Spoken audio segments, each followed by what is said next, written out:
Hello everyone, welcome to my channel. आज हम पढ़ेंगे फार्माकोथेरापेटिक्स में। लास्ट टॉपिक है हमारा वुमेन्स हेल्थ में। सेकेंड डिसीज़ है डिसमेनोरिया के बारे में। जैसे कि आप जानते हैं कि वुमेन्स हेल्थ से रिलेटेड डिसीज़ है, तो वुमेन्स के ही डिसीज़ होगी। तो हम पढ़ेंगे आज डिसमेनोरिया के बारे में। डिसमेनोरिया एक तरीके की कंडीशन होती है जिसमें हमें जो मेंस्ट्रुअल ब्लीडिंग होती है वो पेनफुल होती है, मतलब दर्द के साथ मेंस्ट्रुअल ब्लीडिंग होगी। और हम दूसरे शब्द में कह सकते हैं dysmenorrhea is a painful menstrual bleeding having a magnitude that make performing day to day activity difficulty to women.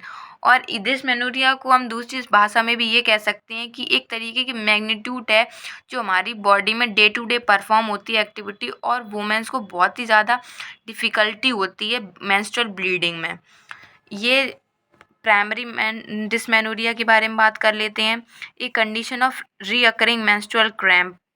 Menstruation cycle के दौरान जो क्रैम्प्स होती हैं, पेट में दर्द होता है, उसको हम कहते हैं primary dysmenorrhea. This pain may be mild और severe and generally occur in the lower abdomen, back and thighs.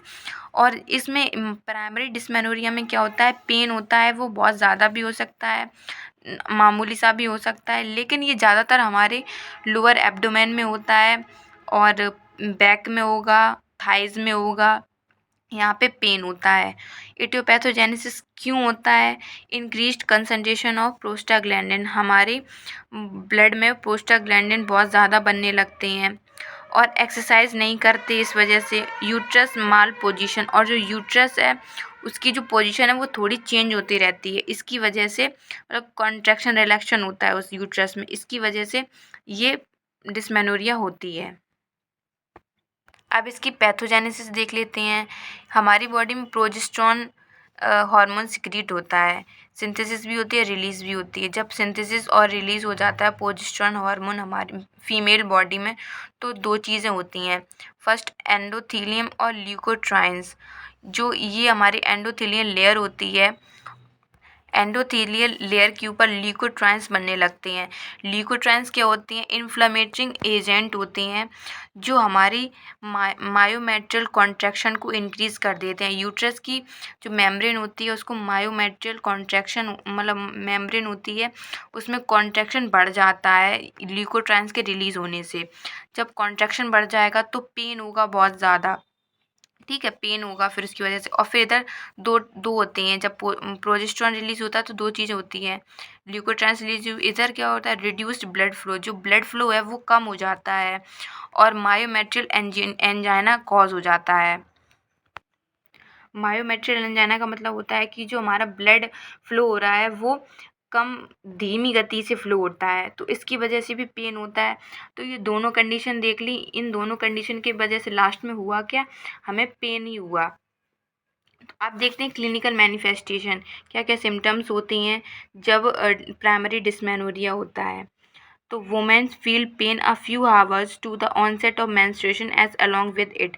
जब मेंस्ट्रुएशन होता है तो उस टाइम पे भी वुमेन्स को पेन होता है और the menstrual pain remain severe for a few hour, और कुछ घंटों तक भी हो सकता है, क्या पता 24 घंटे से, और क्या पता कंटिन्यू रहे 48 आवर्स तक। नोजिया होगा, वॉमिटिंग होगा, हेडेक होगा, थकावट होगी बहुत ज़्यादा। ये प्राइमरी का हो गया। अब देखते हैं फार्माकोलॉजिकल मैनेजमेंट प्राइमरी डिसमेनोरिया के। Empty stomach should be maintain during menstrual bleeding. Menstrual bleeding के टाइम पे हमें स्टमक जो है वो एम्प्टी रखना चाहिए। एनाल्जेसिक्स एक्सेप्ट पेनिथिलिन, एनाल्जेसिक लेनी चाहिए पेनिथिलिन को छोड़ के। मिफेनमिक एसिड लेनी चाहिए जो ये पेन के लिए होती है, 150 से 500 mg डोज, और आइबुप्रोफेन लेनी चाहिए प्राइमरी डिसमेनोरिया में। अब हम बात करते हैं सेकेंडरी डिसमेनोरिया के बारे में। Secondary dysmenorrhea is a condition of pain associated with menstrual in the presence of pelvic pathology is known as secondary dysmenorrhoea.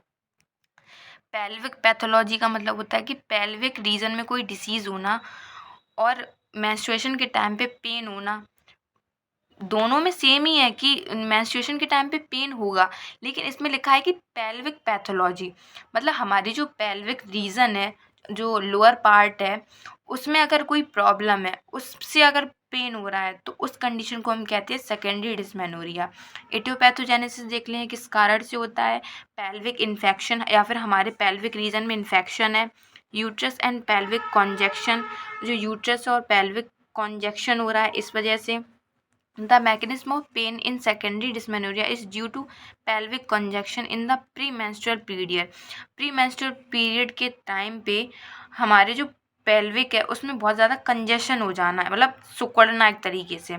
तो उस वजह से जो दर्द होता है उसको हम सेकेंडरी डिस्मेनोरिया कहते हैं। Pain increase in the severity and menstruation approaches and is relieved by the onset of menstrual flow. जब मेंस्ट्रुअल साइकिल स्टार्ट होती है तब ये बहुत ज़्यादा होता है, लेकिन जब मेंस्ट्रुअल फ्लो ख़त्म होने वाला होता है तो ये कम होता जाता है धीरे धीरे। क्लिनिकल मैनिफेस्टेशन देख लेते हैं सेकेंडरी डिस्मेनोरिया का। Lighter menstrual pain in the back and pelvic area, pelvic area में और बैक में थोड़ा बहुत दर्द होगा, ज़्यादा नहीं होगा। Uneasiness occur between periods, periods के टाइम पे अच्छा फील नहीं होगा, आपको अजीब सा फील होगा। और इसमें भी फार्माकोलॉजिकल मैनेजमेंट सेम रहेगा, प्राइमरी जैसा ही। आई होप आपको वीडियो अच्छी लगी तो प्लीज़ वीडियो को लाइक करें, कमेंट करें and subscribe to my channel. Thank you for watching this video. Take care.